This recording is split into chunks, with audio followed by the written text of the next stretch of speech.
Monterey Jack chicken. Bacon, roughly chopped and fried until crispy. And now we'll make the chicken breast. Preheat your oven to 400.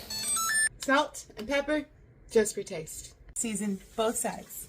We're going to sear our chicken 4 to 5. The thickness of your chicken. I say start with 4 to 5. Could be 5 to 7. Could be 7. Barbecue sauce of your choice.